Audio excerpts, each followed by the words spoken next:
Hello children, praise the Lord. Welcome to kids story time. పిల్లలు, మీ అందరి కోసం ఒక అద్భుతమైన లెసన్ తీసుకొచ్చాను. మీరందరూ వినటానికి రెడీగా ఉన్నారు కదా? ఓకే పిల్లలు, ఒక ఊర్లో ఒక అక్క ఉంది. ఆ అక్క పేరు రూత్. పిల్లలు, మీకు కూడా చాలామంది మీ చర్చెస్లో, మీ రిలేటివ్స్లో, కొంతమంది ఫ్యామిలీలో రూత్ అనే పేరు పెట్టుకున్నారు కదా. రూత్ అనే ఈ అక్క చాలా పేద కుటుంబంలో ఉండేది. తినటానికి సరైన తిండి ఉండేది కాదు, ఇంట్లో ఏమి సరైన వస్తువులు ఉండేవి కాదు. మనకైతే ఆకలేస్తే మన ఇంట్లో ఒక ప్లేస్ ఉంటుంది, ఆ ఇంట్లో తినేటివన్నీ ఒక చోట పెట్టుకుంటాం. ఎప్పుడు ఆకలేసిన స్నాక్స్ అన్నీ కూడా తినేసి వస్తూ ఉంటాం కదా. కానీ రూత్ అక్కకి ఇంట్లో సరైన భోజనం ఉండేది కాదు పిల్లలు, సరైన వస్తువులు ఉండేవి కాదు. చాలా పేద కుటుంబంలో ఈ అక్క జీవిస్తూ ఉంది. ఒకరోజు అక్క వాళ్ళ ఇంటి దగ్గర ఒక పోస్ట్ బాక్స్ ఉంటుంది అనమాట. ఆ పోస్ట్ బాక్స్లో తనకి ఏమైనా లెటర్స్ వచ్చాయా అని ఆ బాక్స్ లోపల చేయబెట్టి వెతుకుతా ఉంటే ఒక లెటర్ కనిపించింది.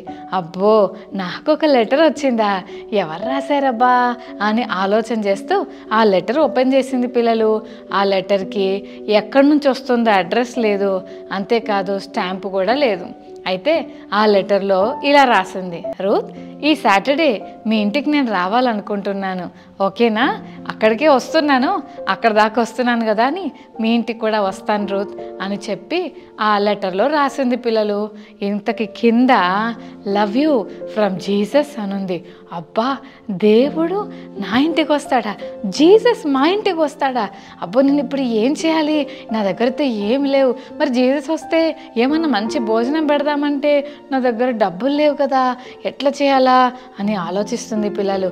ఆలోచించి ఫాస్ట్గా తన పర్స్ ఎత్తుకుంది. అందులో మొత్తం ఎతికితే $5 ఇంకా కొన్ని పెన్నీస్ ఉన్నాయి పిల్లలు, కాయిన్స్ ఉన్నాయి. అప్పుడు వెంటనే ఈ $5తో నేను మాత్రం ఏం చేయగలను, ఏం కొనగలను? సరే, ఒక పని చేస్తాను, షాప్కి వెళ్ళి ఏమొస్తాయో చూద్దాం అని చెప్పి పిల్లలు షాప్కి వెళ్ళింది. తన దగ్గరున్న ఆ $5ని ఇచ్చి ఒక బ్రెడ్ కొనుక్కుంది, కొంచెం చికెన్ కొనుక్కుంది, ఆ తర్వాత ఒక చిన్న పాల ప్యాకెట్ కొనుక్కుంది పిల్లలు. డబ్బులన్నీ అయిపోయాయి, ఇంకా కొన్ని పెన్నీసే మిగిలాయి, కొన్ని కాయిన్సే మిగిలాయి. ఇంకేం చేయాలి? ఇవైతే ఉన్నాయి, జీసస్ మా ఇంటికి వస్తానన్నాడు కదా, ఏమి పెట్టకుండా పంపడం కంటే కొంచెం ఇవైనా పెట్టి పంపించవచ్చు అని చెప్పి అవి అన్నీ తీసుకొని ప్యాక్ చేసుకొని కవర్లో వెళ్తుంది. ఎంత సంతోషంగా ఉందో, యేసయ్య నా ఇంటికి వస్తాడని. చెల్లి, తమ్ముడు, నీ హృదయంలో యేసయ్య ఉన్నాడా? నీ దగ్గరికి నేను వస్తున్నా, మీ ఇంట్లో నేను రావడానికి ఇష్టపడుతున్నాను. పిల్లలు, ఆ మాట యేసయ్య అంటే మీరు హ్యాపీగా ఫీల్ అవుతారా, సాడ్గా ఫీల్ అవుతారా? అబ్బో, జీసస్ మా ఇంటికి వస్తున్నాడంటే ఎవరికైనా ఎంత హ్యాపీ కదా పిల్లలు. మరి రూత్ అక్క ప్యాకెట్లో అన్నీ ప్యాక్ చేసుకొని ఆ కవర్ తీసుకొని వెళ్తూ ఉంది పిల్లలు. ఇంటికి వెళ్తూ ఉంటే దారిలో ఒక తాతయ్య, ఒక అమ్మమ్మ ఇద్దరు పాత బట్టలతో చలికిలా వణుకుతున్నారు పిల్లలు. అప్పుడు ఏం చేయాలో ఈ రూత్ అక్కకు అర్థం కాలేదు. అయ్యో పాపం అని జాలేసి నడుచుకుంటూ వెళ్ళిపోతుంది. హలో పాప అని ఒక స్వరం వినిపించింది. అదేంటి, నన్నెవరో పిలుస్తున్నారని వెనక్కి తిరిగి చూసింది పిల్లలు. అప్పుడు రూత్ అక్కతోటి ఆ తాతగారు ఇలా అన్నారు, అమ్మా పాప, నాకు బాగా ఆకలేస్తుంది. నా భార్యను చూసావా, మా ఇద్దరికి భోజనం లేదు, నాకు ఉద్యోగం లేక, అసలు నాకు ఇంట్లో డబ్బులు లేక ఇలా బయట ఆ వీధిలో పడుకుంటున్నామమ్మా. బాగా ఆకలేస్తుంది. చూస్తుంటే నీ చేతిలో ఒక కవర్ కనిపిస్తుంది, అమ్మ ఏమన్నా ఉంటే పెడతావా అని అడిగాడు పిల్లలు. అడగగానే ఫస్ట్ రూత్ అక్కకి ఇచ్చేయాలనిపించింది, కానీ ఒకవేళ ఇచ్చేస్తే అసలు ఎవరి కోసం కొనిందబ్బా?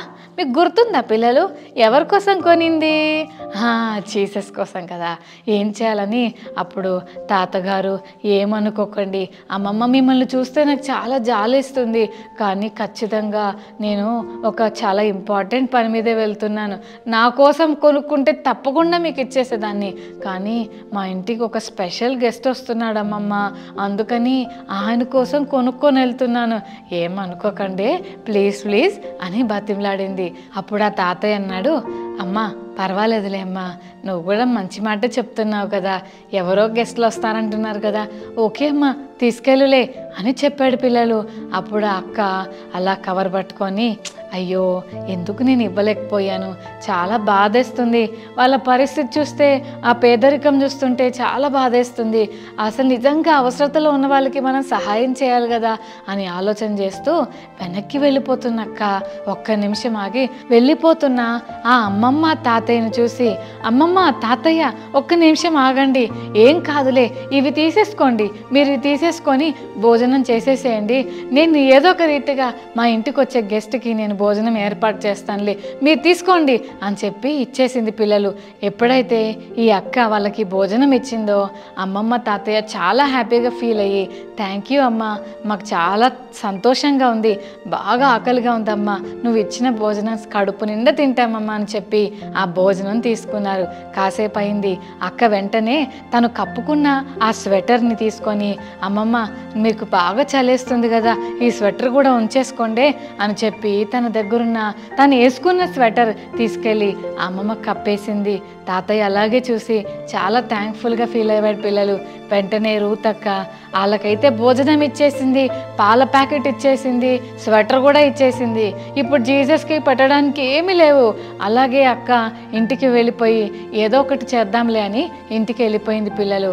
అక్క ఇంటికి వెళ్తుంటే పాకెట్లో తన పర్స్లో ఇంటి కీస్ ఎత్తుక్కుంటుంటే దొరకట్లేదు, వెతుకుతా ఉంది. ఈ లోపల పోస్ట్ బాక్స్ వైపు చూస్తే మరొక లెటర్ కనిపించినట్టు అనిపిస్తుంది. అదేంటి ఈరోజు ఒక్క రోజులో 2 లెటర్సా అని గబగబా ఆ బాక్స్లో ఓపెన్ చేసి లెటర్ చూస్తుంటే అందులో ఒక లెటర్ వచ్చింది. అదేంటో తెలుసా? హాయ్ రూత్, మీ ఇంటికి వచ్చాను, నాకు చాలా సంతోషం అనిపిస్తుంది, నువ్వు ఇచ్చిన ఆహారం చాలా టేస్టీగా ఉంది, అంతేకాదు నాకు రగ్గు ఇచ్చావు కదా, అంతేకాదు నీవు స్వెటర్ ఇచ్చావు కదా, దాన్ని బట్టి కూడా నీకు చాలా థ్యాంక్స్, నేను నిన్ను ఎంతో ప్రేమిస్తున్నాను అని ఆ లెటర్లో రాసింది పిల్లలు.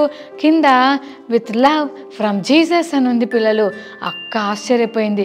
నేను ఇచ్చింది ఆ ముసలోళ్ళకి కదా, నేను జీసస్కి అయితే ఇవ్వలేదే, జీసస్ వస్తాడని వెయిట్ చేస్తున్నానంటే అప్పుడు బైబిల్లో ఒక వాక్యం గుర్తొచ్చింది, మిక్కిలి అల్పులైన ఈనా సహోదరులలో ఒకనికి చేస్తే నాకు చేసినట్టని దేవుని వాక్యంలో ఉన్నమాట గుర్తొచ్చింది. నిజమే పిల్లలు, బైబిల్ గ్రంథంలో కూడా యేసయ్య ఒక మంచి ఎగ్జాంపుల్ తన శిష్యులతో చెప్పాడు. అదేంటంటే ఒక వ్యక్తి యెరూషలేం నుండి యెరికోకి దిగి వెళ్ళిపోతున్నాడు. యెరూషలేం అంటే దేవుని మందిరం, యెరికో అంటే లోకం. మరి మందిరంలో ఉండవలసిన వాడు చర్చిలో ఉంటూ దేవుని మాటలు విని సండే స్కూల్లో దేవుని వాక్యం నేర్చుకోవాల్సిన వాడు లోకంలోకి దిగి వెళ్ళిపోతుంటే దొంగలు వచ్చి అతన్ని బాగా కొట్టి ఆయన వస్త్రాలు చింపేసి ఆయన దగ్గరున్నవన్నీ దోచేసుకొని విపరీతంగా కొట్టి ఒక శవంలా పడేసి వెళ్ళిపోతే ఆ దెబ్బలన్నీ తిన్నవాడు అలా ఏడుస్తూ కుప్పగూలిపోయాడు పిల్లలు. అలాంటి సాడ్ థింగ్ జరుగుతున్నప్పుడు యాజకుడు వచ్చి అరే రే రే బాగా దెబ్బలు తగిలాయి పాపం అని వెళ్ళిపోయాడు. కానీ కాపాడలేదు పిల్లలు. కాసేపు అయ్యాక లేవీడు వచ్చాడు. చూసి అరే చాలా జాలేస్తుంది, బాగా కొట్టారు కదా అని జాలిపడి ఆయన కూడా వెళ్ళిపోయాడు. కానీ కొంతసేపు అయ్యాక ఒక అతను వచ్చాడు పిల్లలు. ఆయన ఎవరో కాదు, సమారిటన్, గుడ్ సమారిటన్, మంచి సమరేయుడు.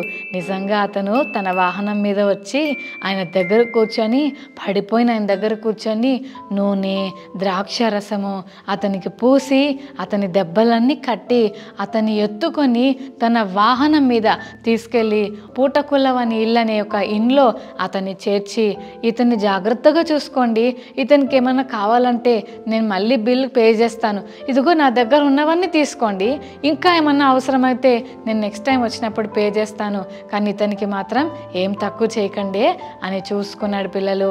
ఆయన అప్పగిచ్చి వెళ్ళాడు. ఎంత మంచి మనసు కదా. నిజంగా నెయిబర్ ఎవరంటే చూసి వెళ్ళిపోయే వాళ్ళు కాదు, నిజమైన నెయిబర్ ఎవరంటే చూసి పరామర్శించి వారిని పట్టించుకొని వారికి సహాయం చేసేవాళ్ళు. ఈ గుడ్ సమారిటన్ నిజంగా భలే హెల్ప్ చేశాడు కదా. మరి చెల్లి తమ్ముడు ఈరోజు లెసన్ ద్వారా మనమేం నేర్చుకుంటున్నాం? రూత్ అక్క వాళ్ళకి హెల్ప్ చేయడం వల్ల యేసయ్యకి వెళ్ళిపోయింది ఆ మేలు. అంతేకాదు గుడ్ సమారిటన్ అలా హెల్ప్ చేయడం వల్ల నిజంగా అతడే నెయిబర్ అయ్యాడు. మరి చెల్లి తమ్ముడు నీ పక్కనే ఉన్న చాలామంది పిల్లలు ఎవరి హెల్ప్ లేకుండా చాలా ఇబ్బంది పడుతున్నారేమో. నీ స్కూల్లో కానీ క్లాస్లో కానీ, మరి ఇంటి పక్కన ఆడుకునే పిల్లలే కానీ, నీ ఇంట్లోనే మమ్మీ డాడీ వాళ్ళకి కానీ, ఇంకెవరికైనా నీ హెల్ప్ అవసరమేమో, నీ చిన్ని చేతులతో ఇతరులకు హెల్ప్ చేయడం వల్ల దేవునికి చేసినట్టని బైబిల్ చెప్తుంది. మరి ఈ రోజు నుంచి ఎవరికైనా నేను మంచి హెల్ప్ చేస్తానని తీర్మానం తీసుకుందామా? మనకి ఎవరిస్తారో వాళ్ళకి ఇవ్వటం కాదు, మనకి ఇవ్వలేని వారికి మనం ఇవ్వటమే నిజమైన హెల్ప్. మరి ఈ రోజు నుంచి ఇతరులకు హెల్ప్ చేసేవారిగా ఉంటారా? ఓకే చిల్డ్రన్, మరి యేసుని అడుగుదాం అలాంటి మనసు మనకి ఇవ్వాలని, అలాంటి అవకాశాలు మనకి ఇవ్వాలని యేసుని అడుగుదాం. ప్రార్థన చేసుకుందామా పిల్లలు? పరిశుద్ధమైన తండ్రి, ఘనమైన దేవానికి స్తోత్రాలు. ఇప్పటి వరకు రూత్ అక్క గురించి, గుడ్ సమరిటన్ గురించి మాతో మాట్లాడారు. మేము కూడా వాళ్ళలాగే ఇతరులకు హెల్ప్ చేయడానికి మాకు కూడా మంచి మనసు ఇవ్వండి. ఈ లెసన్ వింటున్న ప్రతి చెల్లి తమ్ముడికి కూడా ఇతరులకు హెల్ప్ చేసే పెద్ద మనసు దయచేయమని వందనాలు చెల్లిస్తూ యేసు నామమున వేడుకొని ప్రార్థిస్తున్నాం తండ్రి. ఆమేన్, ఆమేన్.